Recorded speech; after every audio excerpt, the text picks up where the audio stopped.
Nouveau numéro de Reporter, le magazine de grands reportages de France 24. Avec le départ d'Angela Merkel, c'est une page de l'histoire de l'Allemagne qui se tourne. Chancelière depuis 2005, voilà donc 16 ans qu'elle dirige le pays. Au cours de ces 16 années, elle a dû affronter bien des crises. Anne Maillet, bonjour, correspondante de France 24 à Berlin. Dans le document qu'on va découvrir ensemble, vous allez nous raconter sous forme de chapitre ces crises qu'elle a dû affronter. Il y a eu la crise financière en 2008, la crise migratoire en 2015 et la dernière, la crise sanitaire en 2020. Alors en tant que journaliste en Allemagne pour France 24, vous avez toujours connu Angela Merkel au pouvoir, vous avez couvert ces crises. Quelle image en garderez-vous, Anne ? Eh bien, l'image d'une femme de pouvoir vraiment à part, sans aucun scandale, toujours égale à elle-même. Une femme politique allergique aux grands discours, réservée, voire même secrète, jusqu'au bout de son 4e mandat. Alors c'est vrai que ces 16 dernières années, la vie politique allemande a pu paraître un peu monotone avec Angela Merkel, mais en même temps, c'est exactement ce qui a plu aux Allemands, cette retenue, cette rigueur, c'est également ce qui les a rassurés pendant toutes ces crises sur lesquelles nous revenons dans ce reportage. Alors on vous retrouve juste après la diffusion de ce sujet que vous avez tourné avec Nick Spicer en Allemagne.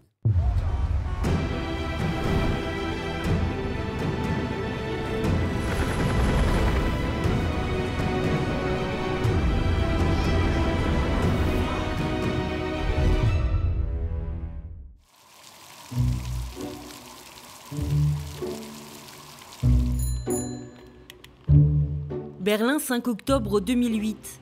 Dans la tourmente de la crise financière, la chancelière allemande Angela Merkel tient à rassurer les Allemands.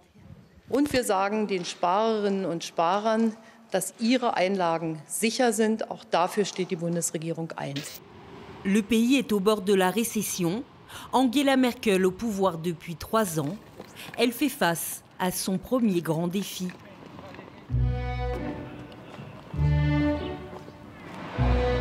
Cette année-là, Mathis Menzel vient tout juste de reprendre les rênes de l'entreprise familiale. Une PME spécialisée dans la fabrication de turbines, héritée de père en fils depuis 3 générations. Ça, c'est notre pain quotidien, des machines industrielles on ne peut plus classiques. Les machines tournent au ralenti pendant quelques mois. La faillite de la banque Lehman Brothers aux États-Unis a précipité les marchés financiers et l'économie mondiale dans une immense inconnue. 2 plans de relance sont débloqués en Allemagne. On était très inquiets. Quel chef d'entreprise ne se ferait pas du mouron quand les commandes s'arrêtent? Mais rien que le fait de savoir que des aides importantes étaient disponibles en cas de problème nous a aidés à mieux dormir. Ici, personne n'est licencié, les affaires reprennent. Elle n'a pas fait de tort à l'Allemagne, cela aurait pu être bien pire. Cette année-là, la cote de popularité d'Angela Merkel fait un bond. Madame Merkel est restée très souveraine. Elle a créé de la confiance avec une politique très raisonnée. C'est vraiment à ce moment-là que celle qu'on considérait encore comme la petite fille d'Helmut Kohl est devenue une femme d'État. D'un coup, elle était très respectée à l'international, mais en même temps, elle savait se montrer ferme.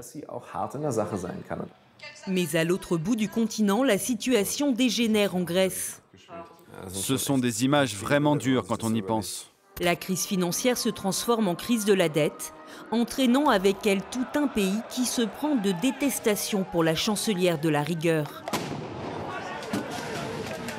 La Grèce plonge, menaçant de faire exploser l'euro, la monnaie unique européenne. Mais Angela Merkel, la chancelière du pays le plus puissant d'Europe, restera ferme avec Athènes. Kein Cent für die Griechen, solange die Griechen nicht bereit waren, Eigenleistungen und Reformen zu vollbringen, meine Damen und Herren. Ja! Pendant plus de 10 ans, la Grèce est contrainte à une réduction spectaculaire des dépenses publiques. Les salaires et les retraites diminuent, la pauvreté explose. Près de 35% de la population vit aujourd'hui encore sous le seuil de pauvreté. Je suis ici parce que j'ai besoin de nourriture et je n'ai pas d'argent pour en acheter. Cette ONG a été fondée en 2008, l'année où Giannis Kalimeris a perdu son emploi. Il n'en a plus jamais retrouvé. Je sais ce que c'est de se retrouver dans une telle situation. Alors j'essaye à mon tour d'apporter un peu de solidarité comme il l'avait fait avec moi. En 2015, porté par la colère des Grecs, un gouvernement de gauche est élu pour rejeter les plans d'austérité qui se multiplient. Mais Berlin menace d'exclure la Grèce de la zone euro. Alexis Tsipras, le Premier ministre grec, multiplie les échanges avec Angela Merkel. Il se souvient d'une femme d'une grande intelligence, sensible mais intransigeante.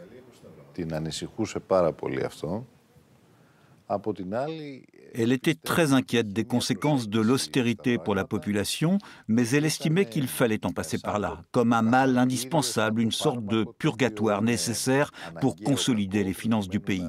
C'était une approche que l'on peut qualifier de protestante, certainement liée aux valeurs dans lesquelles elle a elle-même grandi et évolué. Angela Merkel, sourde aux souffrances du peuple grec, va toutefois se révéler bien plus charitable quelques mois plus tard. Wir haben so vieles geschafft, wir schaffen das.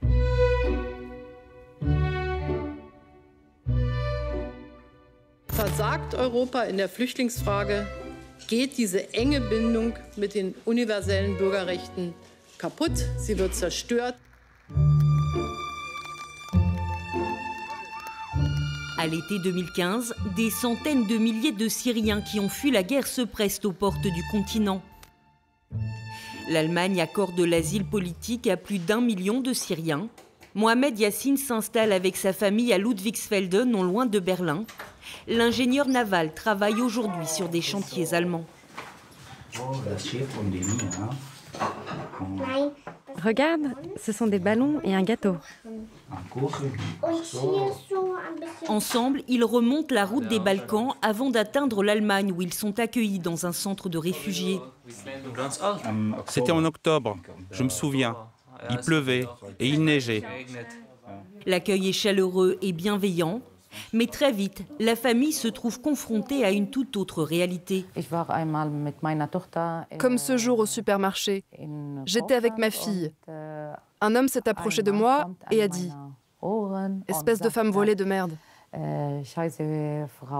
Il y a des gens très méchants ici, mais aussi beaucoup de gens qui ont été très gentils.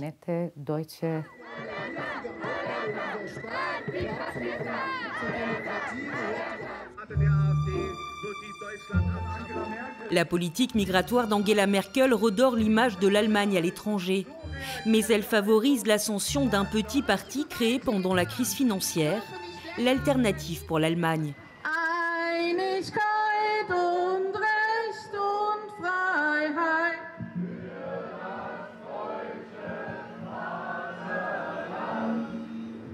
En 2015, le parti se positionne sur une ligne violemment anti-réfugiés. Angela Merkel devient sa bête noire. 2015, c'est entièrement de sa faute et elle n'avait pas le droit de faire ça. Vous voulez vraiment que je vous dise comment Merkel entrera dans l'histoire ? Pour moi, Madame Merkel est une criminelle. En 2017, l'AfD entre au Parlement fédéral. C'est la première fois qu'un parti d'extrême droite siège au Bundestag depuis la fin de la Seconde Guerre mondiale. Björn Höcke compte parmi ses membres les plus radicaux. L'Alternative pour l'Allemagne est le seul vrai parti d'opposition dans ce pays. Seule l'AfD porte la voix de la raison. Nous voulons préserver l'identité de l'Allemagne et il n'y a rien d'amoral à ça, c'est même la chose la plus normale au monde. À Berlin, Thomas de Maizière est alors ministre de l'Intérieur.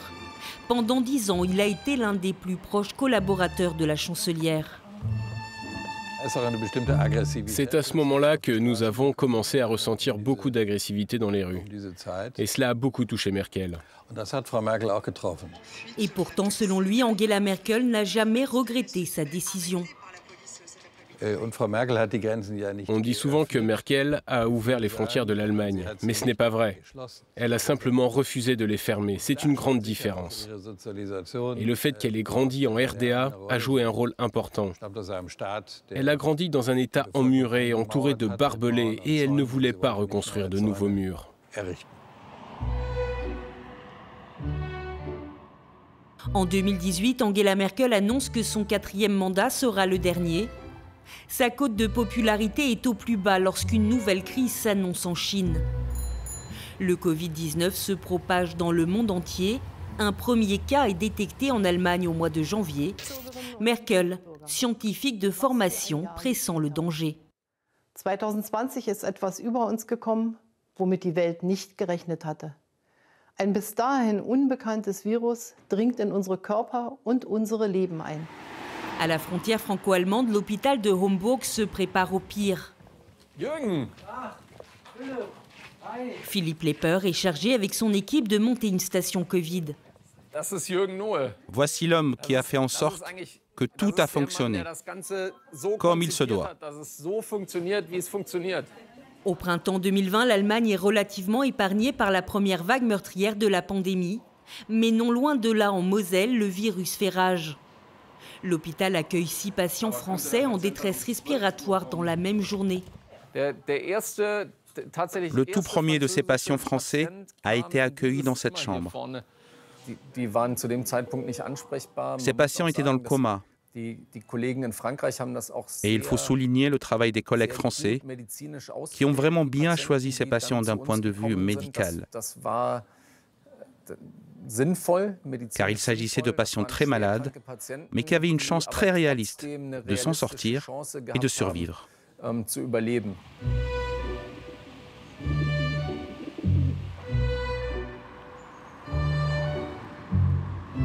Parmi ces patients soignés en Allemagne, Vincent Konieczny. Il nous accueille avec sa femme à son domicile à Saint-Avold.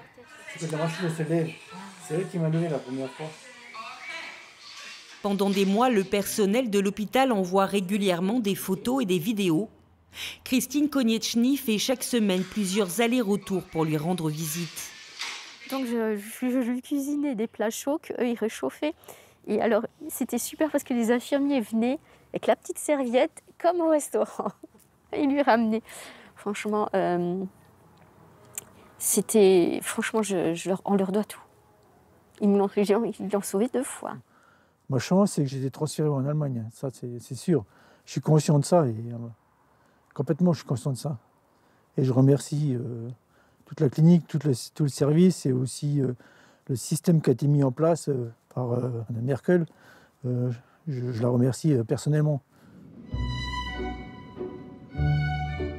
À l'été 2020, aux côtés d'Emmanuel Macron, Angela Merkel se penche sur le patient européen. Ils annoncent la création d'un plan de solidarité de 750 milliards d'euros. Außergewöhnliche Ereignisse, und das ist die Pandemie, die uns alle erreicht hat, erfordern auch außergewöhnliche neue Methoden. La chancelière, qui n'a jamais été une européenne de cœur, selon Jean Quatremer, accepte pour la première fois de payer pour les autres. La puissance n'est pas seulement une affaire militaire. Un revirement inattendu, mais tardif pour ce spécialiste des questions européennes. C'est vrai qu'à chaque fois, elle a basculé du côté européen in fine. C'est-à-dire qu'in fine, elle se rend compte qu'au fond, si l'Europe explose, si par exemple l'euro disparaît, ça risque de nuire à l'Allemagne. Mais c'est uniquement parce que ça risque de nuire à l'Allemagne que finalement elle devient européenne. Une volonté de préserver à tout prix les intérêts allemands qui explique peut-être la longévité de cette chancelière. Si ses détracteurs l'accusent d'être une femme sans grande vision, elle a offert 16 ans de stabilité à une nation qui n'aime pas beaucoup le changement. Aujourd'hui encore, elle est la personnalité politique préférée des Allemands. Elle a toujours donné le sentiment aux Allemands qu'ils étaient bien gouvernés et qu'elle ne les tromperait pas. Madame Merkel va faire ses courses elle-même au supermarché et ce n'est pas pour envoyer un signal aux électeurs. Elle est vraiment comme ça. Et cette manière qu'elle a d'être normale dans l'exercice du pouvoir lui a permis de s'inscrire dans le long terme. C'est, je pense, l'un des secrets de sa longévité au pouvoir.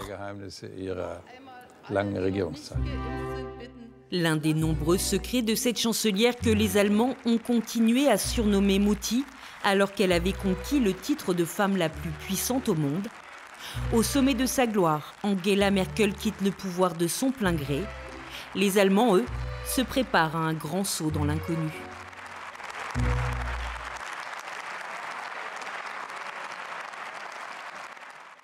En duplex de Berlin, Anne Maillet, correspondante de France 24, est avec nous. Anne, qu'est-ce que l'histoire, au final, va retenir de celle qui fut la première femme chancelière?